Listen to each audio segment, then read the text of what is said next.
నిజామాబాద్ జిల్లాలో సైబర్ నేరస్తులు హల్చల్ చేస్తున్నారు. వారికి కావాల్సిన డబ్బుల కోసం కొత్త మార్గాలను అన్వేషిస్తున్నారు. అమాయకులను టార్గెట్ చేసుకుని బెదిరింపులకు పాల్పడుతూ భారీగా డబ్బులు వసూలు చేస్తున్నారు. తాజాగా సైబర్ నేరగాళ్ల తంతు మరోసారి బయటకు వచ్చింది. మెట్రాజ్పల్లి వాసికి దుండగులు కాల్ చేసి డబ్బులు డిమాండ్ చేశారు. ఇలా గత వారం రోజులుగా డబ్బులు డిమాండ్ చేస్తున్నారనే వ్యక్తి చెబుతున్నారు. తన కూతురు డ్రగ్స్తో పట్టుబడిందని 50,000 పంపాలని ఫోన్ కాల్ చేసి డిమాండ్ చేశారని, చాకచక్యంగా వ్యవహరించి ఫోన్ కట్ చేశారని ఆ పేరెంట్ చెప్తూ ఉన్నాడు. ఇలాంటి ఫేక్ కాల్స్ను తల్లిదండ్రులు నమ్మొద్దని వీడియో పోస్ట్ చేశాడు. గత ఆగస్టు 2 నుంచి నాకు వేధింపులకు గురి చేస్తూ అన్యోన్ నంబర్ నుంచి ఫోన్ కాల్స్ వస్తున్నాయి.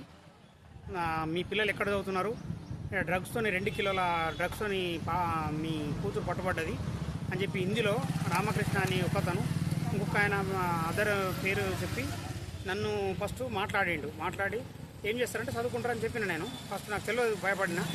మీరు కూడా ఈ ప్రతి తల్లిదండ్రులకు ఇట్లాంటి వేధింపులు ఉంటున్నాయి తెలిసింది, వారం రోజుల నుంచి ఫోన్ కాల్స్ వస్తున్నాయని. దయచేసి మీరు కూడా అలర్ట్గా ఉండి అటువంటి వాటికి రియాక్ట్ కాకండి. నేను రిపోర్టర్ సార్తోనే అదే విషయాన్ని చెప్తున్నాను.